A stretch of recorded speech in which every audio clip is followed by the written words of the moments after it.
Alladzi khalaqal mauta wal hayata. Allah menciptakan hidup dan mati untuk apa? Liyabluwakum ayyukum ahsanu amala. Supaya Allah melihat siapa yang paling baik amala. Makanya kalau mau jadi pejabat, jadilah pejabat yang amalnya baik. Jadi polisi, jadilah polisi yang amalnya baik. Jadi tentara, jadilah tentara yang amalnya baik.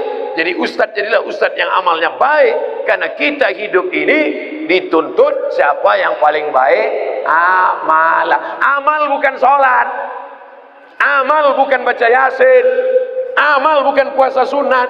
Itu ibadah. Hebat Pak Bupati kami, Pak Ustaz. Kenapa? Pak Bupati kami rajin sholat duha. Itu bukan amal. Itu siapapun bisa. Sholat duha tak perlu jadi bupati. Betul?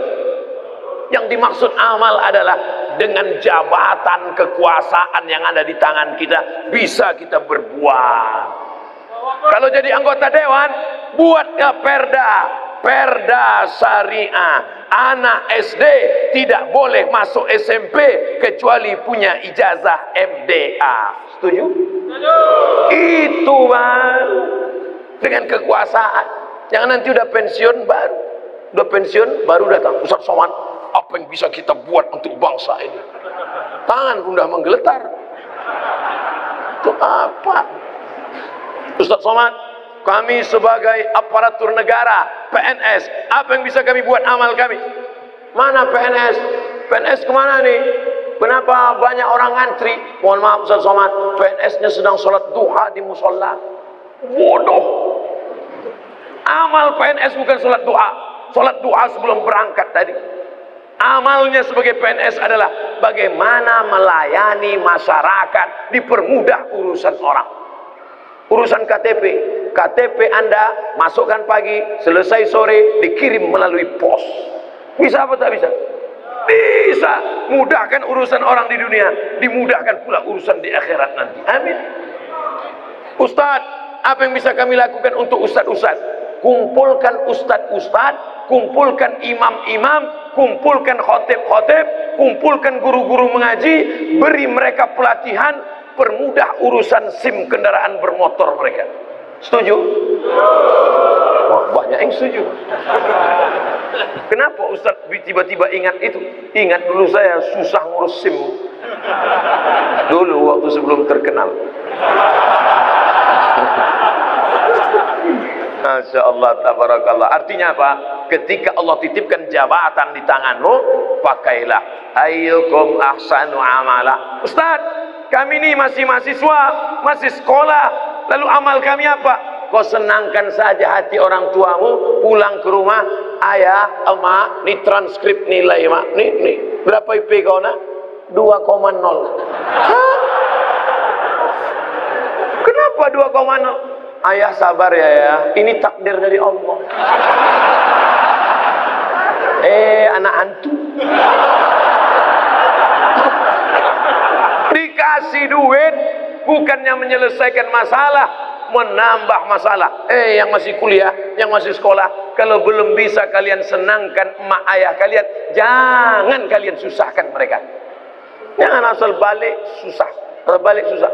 Belum lagi dia balik, baru menengok nama dia di HP aja. Ini susah. Yang pertama amalah. Yang kedua baru wa ma khalaqtul jinna wal insa illa liya'budun, ibadah. Itulah dia sholat, baca Quran, tahajud, puasa sunat, itu ibadah. Jadi kita ini gunanya di dunia ini cuma dua saja, amal dengan ibadah. Masuk kantor jam 8 pagi, pulang jam 4 sore, disiplin, tidak bolos ke mall, itu namanya amal. Bapak polisi merazia orang melanggar peraturan, saking kan dia mau menegakkan, sampai dipeluknya kaca mobil Kijang Innova. Itu amal apa ibadah? Amal itu namanya. Ustaz tahu dari mana? Saya tengok tadi di Instagram. Dua itu saja tujuan kita hidup ini, amal dan ibadah. Perbaiki amal, perbaiki ibadah. Banyak orang ibadahnya bagus, amalnya tak bagus. Banyak orang amalnya bagus, ibadahnya tak bagus. Yang lebih parah, amal tak bagus, ibadah tak bagus. Siapa yang amalnya tak bagus, ibadahnya tak bagus, pergi ke jembatan Barelang. Untuk apa ke situ Pak Ustaz? Nah, jangan kau tanya lagi. Saking tak ada lagi kertas dah. Selamat menikmati.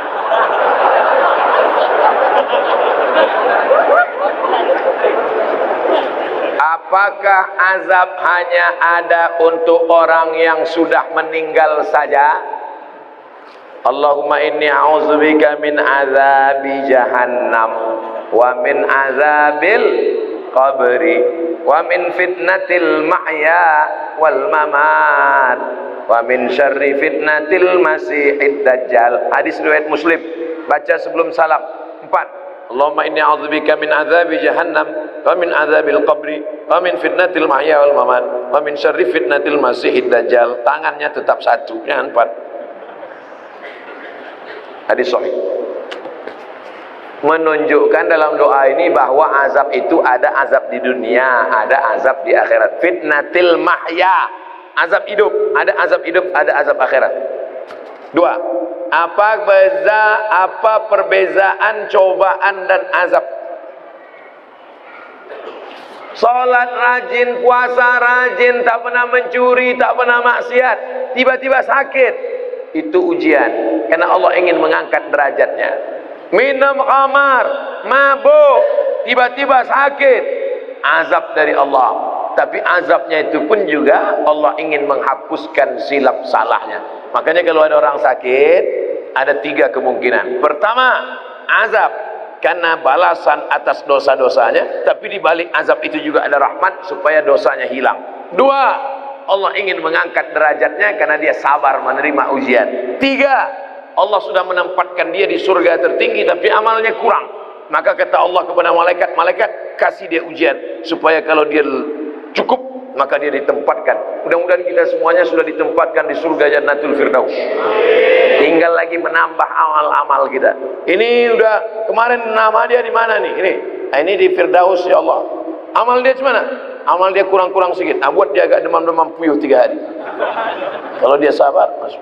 Kalau nanti Bapak Ibu jamaah Tanjung Pinang masuk ke dalam surga, amin. Pas sampai ke dalam surga, tengok kanan kiri tak ada saya. Mana Ustaz Somad? Cari saya di ruang VVIP. Pede kali Ustaz. Orang Islam mesti pede. Yang ngajarkan dia pede Nabi. Man qala la ilaha illallah Muhammadur Rasulullah dakhalal jannah. Siapa yang mengucapkan la ilaha illallah Muhammadur Rasulullah dakhalal jannah, masuk surga. Ini banyak orang, kau gimana masuk surga? Entahlah Pak Ustaz, enggak pasti lagi. Apa tak pasti? Kau masuk surga, pasti masuk surga. Cuman masalahnya masuknya kapan? Nah itu. Nah, ada yang antriannya panjang, pakai transit delay pula lagi. Nauzubillah.